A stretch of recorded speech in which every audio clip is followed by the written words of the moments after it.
Mungkin hari ini, di tengah riuhnya suasana Ramadan, kamu justru sedang merasa sangat lelah, memikul beban yang tidak bisa kamu ceritakan pada siapapun.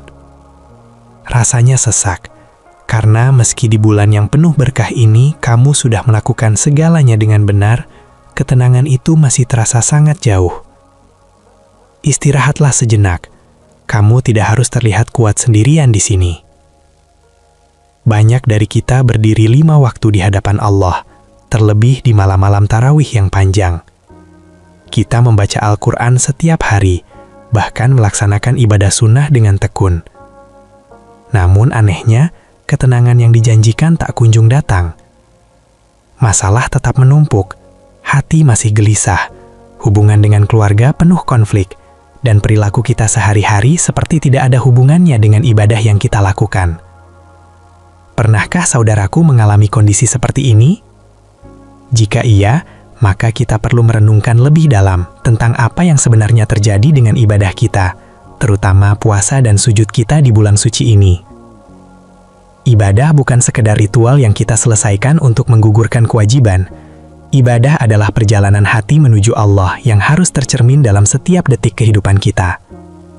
Ini bukan tentang sempurnanya gerakan ruku dan sujud semata, tetapi tentang bagaimana ibadah itu mengubah seluruh dimensi kehidupan kita. Allah Subhanahu wa Ta'ala berfirman dalam Al-Quran Surah Al-Ankabut ayat 45. Sesungguhnya sholat itu mencegah dari perbuatan keji dan mungkar. Dan sungguh, mengingat Allah adalah lebih besar keutamaannya daripada ibadah yang lain. Allah mengetahui apa yang kamu kerjakan. Ayat ini memberikan kita ukuran yang jelas tentang keberhasilan ibadah. Mari kita mulai dengan pertanyaan sederhana. Apa gunanya sholat 5 waktu dan puasa sebulan penuh jika setelahnya kita masih berbohong kepada pelanggan, membentak anak tanpa ampun, atau mencuri hak orang lain? Jika ibadah kita belum mampu mencegah perbuatan keji dan mungkar, maka ada yang perlu kita perbaiki dari dalam diri kita. Keberhasilan ibadah ritual tidak diukur dari sempurnanya hafalan bacaan atau keindahan suara ketika membaca Al-Quran, melainkan dari bagaimana ibadah itu mengubah seluruh dimensi kehidupan kita. Saudaraku, apakah pernah muncul di pikiran kita, mengapa anak-anak yang kita sekolahkan di sekolah terbaik, tapi terkadang tidak memiliki minat untuk belajar Al-Quran?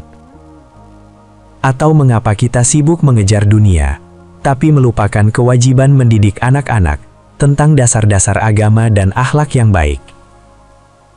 Inilah yang sering kita abaikan. Ibadah tidak hanya tentang hubungan kita dengan Allah, tetapi juga tentang bagaimana kita memanfaatkan waktu dan menghabiskan rejeki kita sesuai dengan petunjuk Allah. Ambil contoh sederhana dalam mendidik anak. Kita mungkin rajin menyekolahkan mereka di institusi terbaik, memberikan les ini itu, memenuhi semua kebutuhan material mereka, tapi lupa menanamkan fondasi terpenting, mengenal Allah dan mencintainya. Ketika anak tumbuh dewasa, tidak bisa membaca Al-Quran dengan baik, atau bahkan tidak mengerti siapa Tuhannya dan bagaimana cara beribadah yang benar, kita akan dimintai pertanggungjawaban di hadapan Allah kelak. Mendidik anak agar cinta kepada Allah adalah ibadah yang tidak boleh kita abaikan. Ini bukan soal ritual semata, tapi tentang bagaimana kita mengintegrasikan nilai-nilai ketauhidan dalam setiap aspek pengasuhan. Ketika kita mengajarkan anak untuk jujur, kita hubungkan dengan perintah Allah. Ketika kita mengajarkan mereka berbagi, kita jelaskan bahwa itulah akhlak yang disukai Allah. Ketika mereka menghadapi kesulitan, kita ajarkan untuk berdoa dan tawakal kepada Allah. Inilah ibadah dalam kehidupan nyata. Rasulullah Shallallahu Alaihi Wasallam bersabda dalam hadis yang diriwayatkan oleh Imam Muslim, "Sesungguhnya Allah tidak melihat kepada bentuk rupa kalian dan harta kalian, tetapi Dia melihat kepada hati dan amal perbuatan kalian. Hadis ini menegaskan bahwa esensi ibadah terletak pada kondisi hati dan manifestasinya dalam perbuatan, bukan sekadar penampilan lahiriah semata. Saat kita melihat mengapa orang kaya raya masih merasa kurang dan terus mengejar lebih banyak harta, mengapa orang yang sudah mencapai puncak karir masih gelisah mencari sesuatu yang entah apa, mengapa mereka yang memiliki segalanya secara materi justru sering merasa hampa. Jawabannya sederhana namun mendalam. Hati mereka belum terkoneksi dengan Allah secara ikhlas. Keikhlasan adalah kunci untuk merasakan kedamaian sejati dalam hidup. Bukan soal apakah kita miskin atau kaya, sederhana atau tinggi jabatan, sehat atau sakit. Yang membedakan antara orang yang tenang dan yang gelisah adalah apakah hati mereka sudah ikhlas menerima segala ketentuan Allah atau masih bergantung sepenuhnya pada dunia untuk kebahagiaan mereka. Bayangkan ketika musibah datang menghampiri kita. Kehilangan pekerjaan yang sudah dijalani bertahun-tahun, sakit yang tak kunjung sembuh, atau ditinggal pergi orang tercinta untuk selamanya. Hati yang ikhlas akan segera mencari hikmah di balik ujian tersebut. Bukan pasrah tanpa usaha seperti orang yang pesimis, tapi menerima dengan lapang dada sambil terus berikhtiar dengan sungguh-sungguh. Mereka bertanya dalam hati, "Ya Allah, apa yang Engkau ingin ajarkan kepadaku melalui ujian ini? Bagaimana aku bisa menjadi pribadi yang lebih baik setelah melewati ini?" Bukan bertanya dengan nada mengeluh, "Kenapa aku yang harus mengalami ini?" Begitu pula ketika rejeki datang berlimpah atau promosi jabatan diperoleh. Hati yang ikhlas tidak akan terlena dan lupa diri. Mereka justru bertanya dengan penuh kesadaran, "Ya Allah, apa yang Engkau inginkan dariku dengan amanah besar ini? Bagaimana aku bisa menggunakan rejeki dan kedudukan ini untuk mendekatkan diri kepadamu dan memberi manfaat sebesar-besarnya bagi sesama?" Mereka sadar bahwa semua pemberian adalah ujian dan amanah yang harus dipertanggungjawabkan.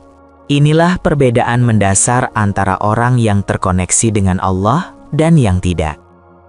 Yang pertama menjadikan semua peristiwa, baik senang maupun susah, sebagai jalan untuk terus mendekat kepada Allah. Yang kedua, menjadikan Allah sebagai tempat mengadu hanya ketika tertimpa masalah, dan melupakannya ketika hidup sedang menyenangkan. Sekarang mari kita lakukan evaluasi diri yang jujur di bulan suci ini. Coba lakukan langkah sederhana ini. Setelah sholat hari ini, duduk sebentar di sajadah dan tanyakan pada diri sendiri dengan jujur. Apakah ada perubahan nyata dalam diriku setelah sholat dan puasa seharian? Apakah aku lebih sabar menghadapi kemacetan di jalan saat menjelang berbuka? Apakah aku lebih rendah hati saat berbicara dengan bawahan atau orang yang lebih lemah dariku? Apakah aku lebih jujur dalam setiap transaksi bisnis hari ini? Jika jawabannya tidak ada perubahan signifikan, maka ada yang perlu kita perbaiki.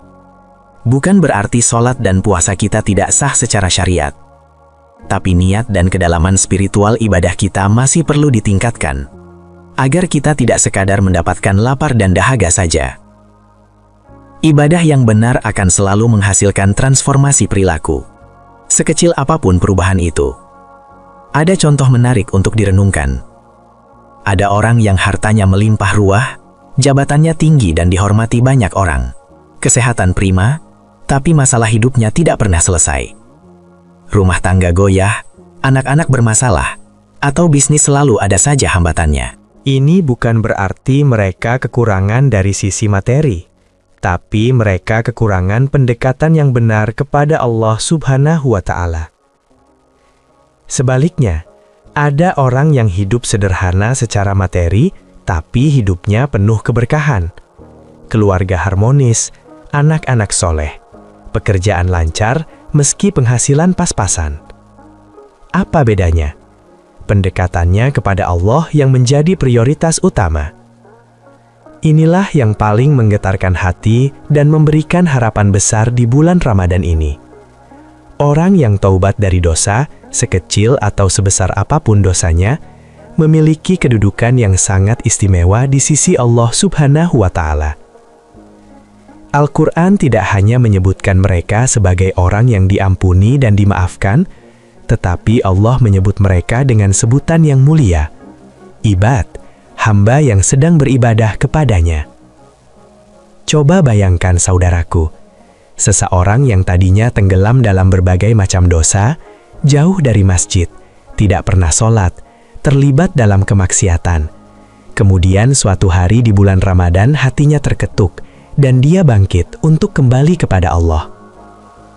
Proses kembali itu sendiri, penyesalan yang tulus, air mata yang mengalir di malam hari membasahi sajadah, tekad kuat untuk berubah menjadi pribadi yang lebih baik.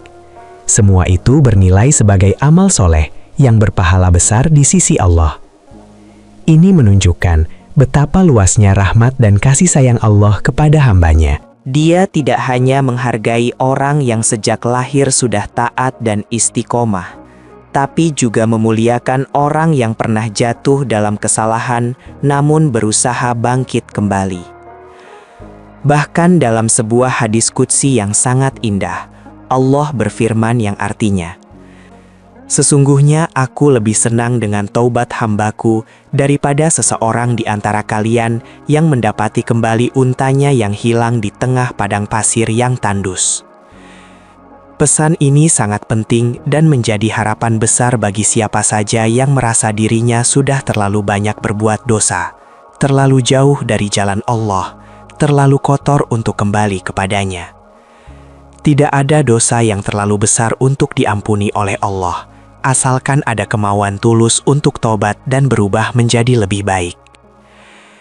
Allah Subhanahu wa Ta'ala berfirman dalam surah Az-Zumar ayat 53. "Katakanlah, wahai hamba-hambaku yang melampaui batas terhadap diri mereka sendiri, janganlah kamu berputus asa dari rahmat Allah. Sesungguhnya Allah mengampuni dosa-dosa semuanya. Sungguh Dialah yang Maha Pengampun lagi Maha Penyayang." Perhatikan saudaraku, Allah menyebut dengan jelas yang melampaui batas terhadap diri mereka sendiri. Ini merujuk kepada orang-orang yang sudah sangat banyak berbuat dosa. Tapi kemudian Allah menegaskan dengan tegas, janganlah berputus asa dari rahmat Allah. Ini adalah perintah langsung dari Allah agar kita tidak pernah merasa terlalu berdosa untuk kembali kepadanya. Banyak orang terjebak dalam pemikiran yang sangat berbahaya. Dosa mereka sudah terlalu banyak, terlalu berat, terlalu hitam untuk diampuni. Mereka merasa sangat malu untuk kembali beribadah. Takut Allah tidak akan menerima mereka lagi. Inilah bisikan setan yang paling berbahaya, membuat kita putus asa dari rahmat Allah yang sebenarnya tidak terbatas. Faktanya, pintu tobat selalu terbuka lebar sampai detik terakhir kehidupan kita di dunia ini. Allah tidak pernah menutup kesempatan bagi hamba yang sungguh-sungguh ingin berubah dan kembali kepada jalan yang benar. Yang Dia lihat dan nilai bukan seberapa banyak dosa kita di masa lalu, tapi seberapa kuat tekad dan kesungguhan kita untuk menjadi lebih baik di masa depan. Setelah memahami konsep-konsep penting tentang hakikat ibadah, keikhlasan, dan keutamaan tobat, pertanyaan besarnya adalah, bagaimana kita mengaplikasikannya dalam kehidupan sehari-hari, terutama untuk menjaga semangat ini selepas Ramadan nanti. Berikut beberapa langkah konkret yang bisa kita mulai praktekkan mulai hari ini. Niatkan setiap aktivitas harian sebagai ibadah kepada Allah.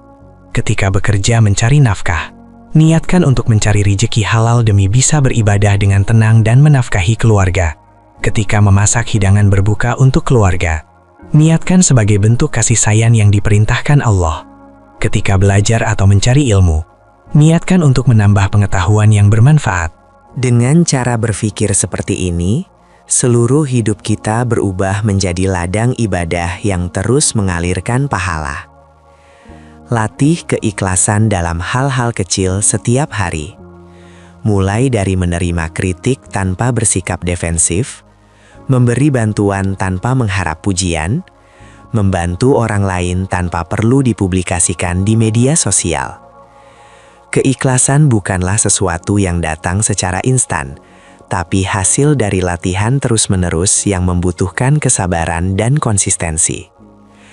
Buat jurnal evaluasi diri pasca ibadah yang rutin.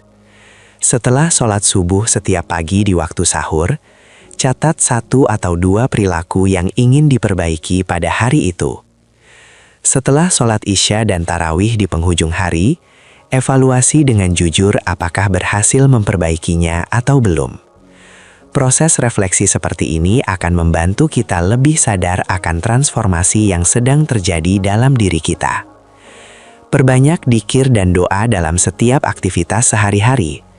Bukan hanya dzikir dengan lisan, tapi juga dzikir dengan hati. Mengingat Allah dalam setiap kondisi apapun. Ketika di perjalanan, ketika bekerja, ketika menunggu waktu berbuka, hati kita selalu ingat kepada Allah. Ini akan sangat memperkuat koneksi spiritual kita dengan Sang Pencipta. Carilah teman dan lingkungan yang selalu mengingatkan kita kepada Allah. Lingkungan berpengaruh besar terhadap konsistensi ibadah dan kualitas keimanan kita. Bergaul dengan orang-orang yang selalu menginspirasi kita untuk terus mendekat kepada Allah. Yang mengingatkan ketika kita lalai, yang menjadi sistem pendukung dalam perjalanan spiritual kita. Hidup ini hakikatnya adalah perjalanan panjang menuju Allah Subhanahu wa Ta'ala. Bukan soal seberapa cepat kita bisa sampai ke tujuan, tapi seberapa konsisten dan istiqomah kita dalam melangkah setiap hari. Setiap hari adalah kesempatan baru yang diberikan Allah untuk memperbaiki diri, untuk mendekatkan hati kepada Sang Pencipta, untuk menjadikan ibadah bukan sekedar ritual formalitas, benar-benar menjadi gaya hidup. Saudaraku, ingatlah bahwa Allah tidak menuntut kesempurnaan dari kita, karena tidak ada manusia yang sempurna. Yang Allah inginkan adalah kesungguhan dan konsistensi kita dalam beribadah dan memperbaiki diri. Rasulullah bersabda, amal yang paling dicintai Allah adalah yang dilakukan secara istiqomah, meskipun sedikit. Allah lebih senang dengan amal kecil yang dilakukan terus-menerus, daripada amal besar yang hanya dilakukan sesekali. Mulai hari ini, mari kita ubah cara pandang tentang ibadah secara fundamental. Ibadah bukan sekedar kewajiban formal yang harus kita gugurkan agar tidak berdosa, tetapi sebagai jalan untuk merasakan kedekatan dengan Allah dalam setiap aspek kehidupan kita. Ketika hati sudah terkoneksi dengan benar, kita akan merasakan ketenangan dan kebahagiaan hakiki yang tidak bisa dibeli dengan apapun di dunia ini. Dan bagi yang merasa sudah terlalu jauh dari jalan Allah, yang merasa dosa-dosanya sudah menumpuk terlalu tinggi, ingatlah selalu bahwa pintu taubat selalu terbuka lebar. Rahmat Allah jauh lebih luas dari seluruh dosa kita. Kasih sayangnya tidak terbatas oleh apapun. Yang diperlukan hanya keberanian untuk mengakui kesalahan dengan tulus dan tekad yang kuat untuk berubah menjadi lebih baik.